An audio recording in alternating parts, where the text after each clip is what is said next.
Ça, c'est quelque chose qui marque un milieu communautaire. Les gens sont très attachés à ce genre de déclaration publique et donc ne le font pas à la légère.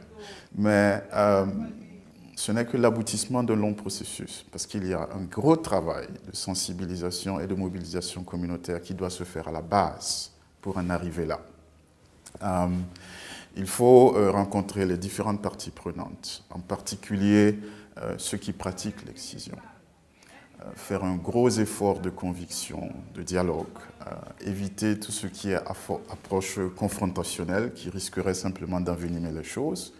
Il faut travailler avec les leaders communautaires, les chefs de village, mais aussi les leaders religieux, qui souvent, toujours en raison du contexte socioculturel, soutiennent cette pratique-là.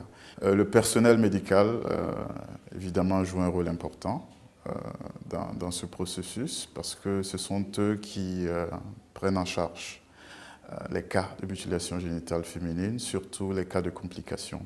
Il faut travailler aussi dans une certaine mesure avec les enfants qui sont victimes. Donc, la déclaration publique rassemble en fait tous ces acteurs-là, après que tout ce travail de terrain, de fond, de persuasion, de discussion, de dialogue ait été fait, et permet en fait de dire solennellement voilà ce à quoi la communauté en question s'est engagée en matière de lutte contre les mutilations génitales féminines et, de manière plus importante, en ce faisant, se pose aussi un exemple pour les autres communautés.